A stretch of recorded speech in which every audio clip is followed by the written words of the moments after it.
दान उस चीज का ही किया जा सकता है जो हमारा है। सरकारी संपत्ति का दान मैं नहीं कर सकता मान्यवर, किसी और की संपत्ति का दान मैं नहीं कर सकता। दान उसी चीज का किया जाता है जो हमारा है। मान्यवर, इसी विषय पर ये सारा जो बहस चल रहा है चल रहा है।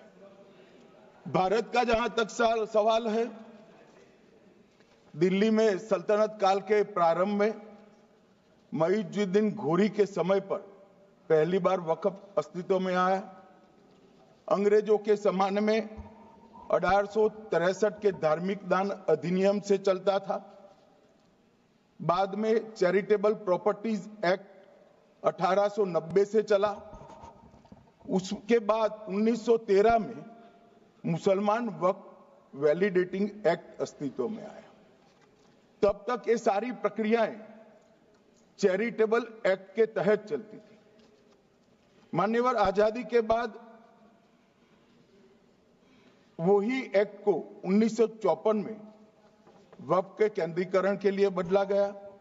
95 में वक्फ न्याय अधिकरण और वक्फ बोर्डों की स्थापना की। अब ध्यान से सुनिएगा मान्यवर, वक्फ परिषद और वक्फ बोर्ड ये 1995 से आए। ये पूरा झगड़ा जो चल रहा है, आपने नॉन हिंदू को रख दिया और नॉन मुस्लिम को रख दिया, गैर मुस्लिम को रखा। वो झगड़ा वक्फ में दखल करने का है। पहले तो वक्फ में कोई गैर इस्लामिक सदस्य आएगा ही नहीं, ये स्पष्टता समझ लीजिए। ना मुतवल्ली गैर इस्लामिक होगा, ना वाकिफ गैर इस्लामिक होगा। मान्यवर, वहां कोई प्रोविजन नहीं है। जो धार्मिक संस्थाओं का संचालन करते हैं उसमें कोई गैर मुस्लिम व्यक्ति रखने का प्रावधान किया भी नहीं है, हम करना भी नहीं चाहते हैं मान्यवर। इसलिए जो बड़े बड़े भाषण करते हैं कि समानता का अधिकार चला गया, दो धर्मों के बीच में समानता नहीं रही, मुसलमानों के धार्मिक अधिकारों के बीच में दखल खड़ी हो जाएगी, कुछ नहीं होने वाला मान्यवर। इस दृष्टि से देखें तो 1995 तक वक्फ की काउंसिल और वक्फ बोर्ड था ही नहीं, वो तो 95 से आया।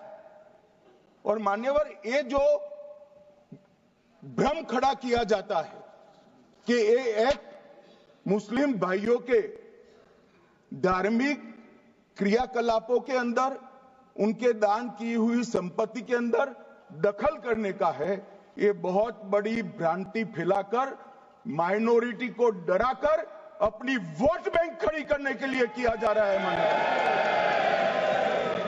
मान्यवर। कहां पर गैर मुस्लिम सदस्य रखे जाएंगे? परिषद में और वक्फ बोर्ड में। उसका काम क्या है? उनका काम धार्मिक क्रियाकलापों को कुछ चलाने का नहीं है। वो शुद्ध रूप से वक्फ का जो कानून, दान के लिए किसी ने दी हुई संपत्ति, उसका एडमिनिस्ट्रेशन अच्छे से चल रहा है नहीं चल रहा है, कानून के हिसाब से चल रहा है नहीं चल रहा है, या तो दान जिस चीज के लिए दिया गया, इस्लाम धर्म के लिए दिया गया, गरीबों के भोजन के लिए दिया गया, गरीबों के उद्धार के लिए, वो उद्देश्य के लिए इसका उपयोग हो रहा है नहीं हो रहा है, इसका नियमन करने का काम है मान्यवर। अब मैं इसको मान्यवर बाकी सारे धर्मों के साथ कंपैरिजन करते हैं और कहते हैं दखल किया है। मैं उसको स्पष्ट करना चाहता हूं। मान्यवर, वक्फ जो है वो हमारे यहां ट्रस्ट एक्ट है, इसमें ट्रस्ट है। तो ट्रस्ट के अंदर जो ट्रस्ट को बनाते हैं वो ट्रस्टी होते हैं और एक मैनेजिंग ट्रस्टी होते हैं। वक्फ में वाकिफ होता है, वक्फ होता है और मुतवल्ली होता है। ये सारे इस्लाम के अनुयायी हैं। अरे भाई, आप कह रहे हो, हम तो कह रहे हैं क्योंकि इसका वक्फ शब्द ही इस्लाम से आया है, इसलिए हम कह रहे हैं कि वक्फ वो ही कर सकता है जो इस्लाम का अनुयायी हो। अब आप उसका विरोध कर रहे हो। तो आप तो वक्त में भी नॉन इस्लामिक आदमी चाहते हो। मान्यवर क्या कह रहे हैं? हम इसलिए कह रहे हैं कि वक्त वो ही कर सकता है जो प्रैक्टिसिंग इस्लाम को प्रैक्टिस करता होगा, क्योंकि मान्यवर इसकी उत्पत्ति ही इस्लाम के सिद्धांतों से हुई। अब मान्यवर वक्फ धार्मिक हुआ, वक्फ बोर्ड नहीं हुआ, वक्फ परिषद भी नहीं हुई। अरे सुनो भाई, मान्यवर ट्रस्ट के अंदर ट्रस्टी जो होते हैं, जो चर्च होगा तो क्रिश्चियन होंगे, पारसी भी होंगे, पारसी के लिए वो ट्रस्ट होगा, तो हिंदू होगा तो हिंदू के लिए। अब चैरिटी कमिश्नर हम कहेंगे कि भाई मुस्लिम क्यों आया? मुझे बताओ, चैरिटी कमिश्नर एक्ट में मुसलमान चैरिटी कमिश्नर बन सकता है या नहीं बन सकता है? उसको ट्रस्ट नहीं चलाना है, उसको चैरिटी के कानून के हिसाब से वो ट्रस्ट चले उसकी देखरेख करनी है। ये धार्मिक नहीं है, ये धर्म का काम नहीं है मान्यवर, ये एडमिनिस्ट्रेटिव वर्क है। और इसलिए तो फिर चैरिटी कमिश्नर हिंदू होगा तो वो क्रिश्चियनों के ट्रस्ट का कैसे देखरेख करेगा? चैरिटी कमिश्नर क्रिश्चियन होगा तो जैनियों के और हिंदुओं के ट्रस्ट का कैसे देखरेख करेगा? अब बताओ कि सारे ट्रस्ट के चैरिटी कमिश्नर अलग अलग बन, देश तोड़ दोगे आप लोग, तोड़ दोगे। हमने साहब, मैं अभी भी आपके माध्यम से, इस सदन के माध्यम से देश भर के मुसलमान भाइयों बहनों को कहना चाहता हूं, आपके वक्फ में एक भी नॉन मुस्लिम नहीं आएगा। ये एक्ट में ऐसा कोई प्रावधान नहीं। मगर जो वक्फ बोर्ड है और वक्फ परिषद है, उसका काम क्या है? वक्फ की संपत्तियां मान्यवर बेच खाने वाले लोगों को पकड़कर इसके बाहर निकालने का। वक्फ के नाम पर औने पौने दाम में संपत्तियों को 100 साल तक किराए पे देने वाले लोगों को पकड़ना है। वक्फ का जो पैसा होता है, इनकम जो गिरती जा रही है, जिसके माध्यम से माइनॉरिटी का विकास करना है, माइनॉरिटी को आगे बढ़ाना है, इस्लाम धर्म की सारी धार्मिक संस्थाओं को पुख्ता करना है, ये पैसा जो चोरी होता है ना, उसको पकड़ने का काम वक्फ बोर्ड, वक्फ परिषद करे। और मान्यवर वो चाहते हैं कि इनके राज में जो मिलीभगत चली वो चलती रहे, ये नहीं चलेगी, ये नहीं चलेगी। और मान्यवर मैं आज आपको बताना चाहता हूं क्या स्थिति हुई है। मान्यवर सबने कहा, रिपीटेशन भी होगा, परंतु मैं कहना चाहता हूं मान्यवर कि वक्फ के 2013 में जो अमेंडमेंट्स आए, अब बिल किरण भाई का है, मगर मैं कह सकता हूं कि वक्फ का 2013 का अमेंडमेंट न किया होता तो ये बिल लाने की शायद जरूरत न पड़ती। सब कुछ अच्छा चलता था, 14 में चुनाव आने वाला था, 13 में रातों रात तुष्टीकरण करने के लिए वक्फ कानून को एक्सट्रीम बना दिया गया। और मान्यवर इसके कारण क्या हुआ? इसके कारण दिल्ली लुटियन की 123 वीवीआईपी संपत्ति कांग्रेस सरकार ने जब चुनाव मुहाने पर थे, 25 दिन दूर था, वक्फ को देने का काम कर दिया। दिल्ली वक्फ बोर्ड ने उत्तरी रेलवे की भूमि वक्फ के नाम घोषित कर दी। हिमाचल में वक्फ की संपत्ति बताकर उस पर अवैध मस्जिद बनाने का काम किया। 250 हेक्टेयर क्षेत्रफल वाले 12 गांव पर वक्फ का स्वामित्व हो गया तब तमिलनाडु में। और मान्यवर तमिलनाडु के 1500 साल पुराने तिरुचेंदुरई मंदिर की 400 एकड़ भूमि को वक्फ की संपत्ति घोषित कर। ये जब मंदिर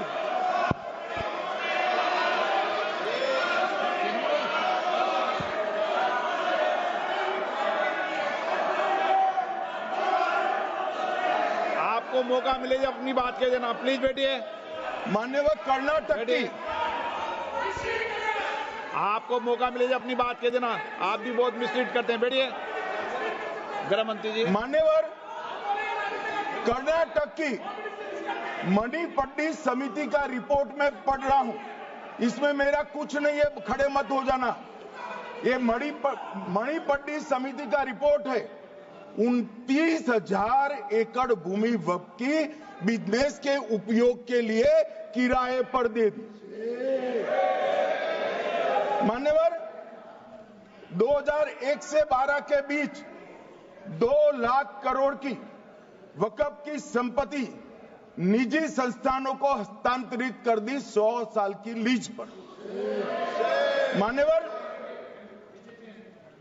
बेंगलुरु में उच्च न्यायालय में बीच में पढ़ना पड़ा, 602 एकड़ भूमि को जब्त करने से रोकना पड़ा। विजयपुर कर्नाटक के होनवाड़ गांव की 1500 एकड़ भूमि पर दावा कर उसको विवाद में डाला और 500 करोड़ की संपत्ति जिस भूमि का मूल्य है वहां 5 स्टार होटल को महीने 12,000 रुपए के किराए से दे दी। अब मान्यवर ये कहते हैं कि इसका हिसाब किताब न करो, इसकी देखरेख न करो। भाई ये पैसा जो है देश के गरीब मुसलमान का है, ये गन्ना सोटों की चोरी के लिए नहीं, ये इसको रोकने के लिए। और इनके जो ठेकेदार बैठे हैं मान्यवर, ये यहां गरज गरज कर बोलते हैं, कुछ तो समझे बगैर बोलते हैं, कुछ समझ कर बोलते हैं। उनको लगता है कि इससे हम जीत जाएंगे। मान्यवर कर्नाटक में दत्तापीठ के मंदिर पर क्लेम किया, तालीपरंबा 75 साल पुराने एक दावे के आधार पर 600 एकड़ जमीन का दावा किया और ईसाई समुदाय की भी ढेर सारी जमीनों पर कब्जा कर लिया गया। मान्यवर आज देश के कई गणमान्य चर्च और चर्च के समूह वक्फ बिल का समर्थन कर रहे हैं। उनको लगता है कि इसका विरोध कर हम मुस्लिम भाइयों की सिंपैथी जीतकर अपनी वोट बैंक पक्का करेंगे, उसमें कोई फायदा नहीं होगा अखिलेश।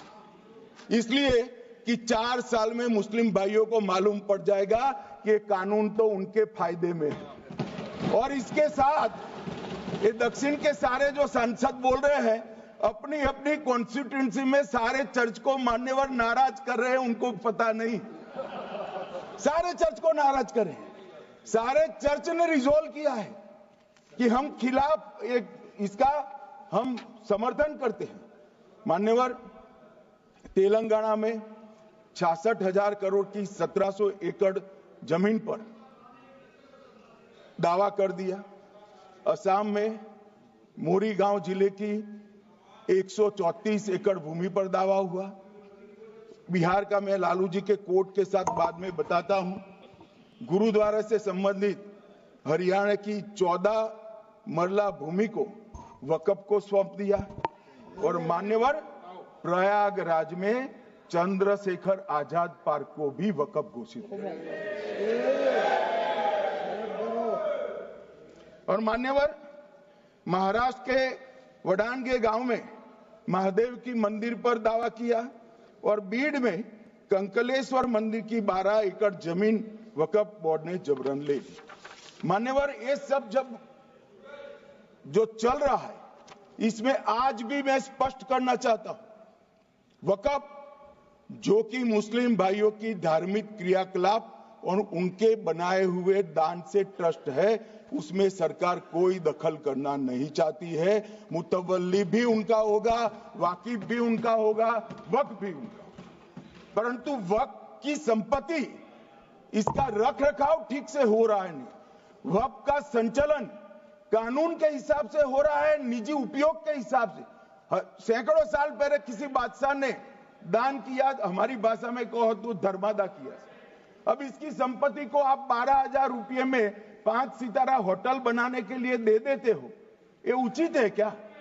भाई वो पैसा गरीब मुसलमान के कल्याण के लिए करिए, तलाकशुदा महिलाओं के कल्याण के लिए करिए, जो अनाथ बच्चे हैं उसके कल्याण के लिए करिए। माननीय, ये करने की जगह बेरोजगार मुसलमान युवाओं के लिए स्किलिंग का काम करिए। लाखों करोड़ों रुपए की भूमि मान्यवर और इनकम 126 करोड़ रुपया। रेलवे की जितनी जमीन है, जिसमें हजारों करोड़ लाखों करोड़ का रेलवे का कारोबार चलता है, इतनी भूमि वक्फ के पास है और इनकम 126 करोड़ रुपए। मान्यवर कहते हैं कि इनकम का क्या उद्देश्य है?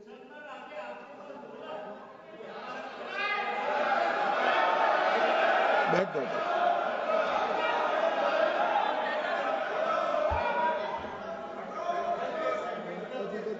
मान्यवर, मैं दादा की टेंशन समझ रहा हूं, ये बंगाल के मुसलमान भी सुन रहे हैं, तो उनको टेंशन होना स्वाभाविक है।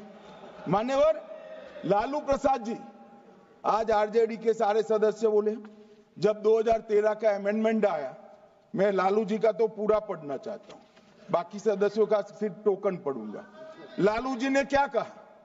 मैडम, सरकार जो यह संशोधन विधेयक पेश किया है, सरकार की पहल का हम स्वागत करते हैं। शाहनवाज हुसैन जी और अन्य माननीय सदस्यों ने अपनी बातों को यहां रखा, मैं उसका समर्थन करता हूं। आप देखिए, सारी जमीनें हड़प ली गई है, चाहे सरकारी हो या गैर सरकारी। वक्फ बोर्ड में जो काम करने वाले लोग हैं, उनके द्वारा सारी प्राइम लैंड को बेच दिया गया है। पटना में ही डाक बंगले की जितनी प्रॉपर्टी थी, सब पर अपार्टमेंट बन गए।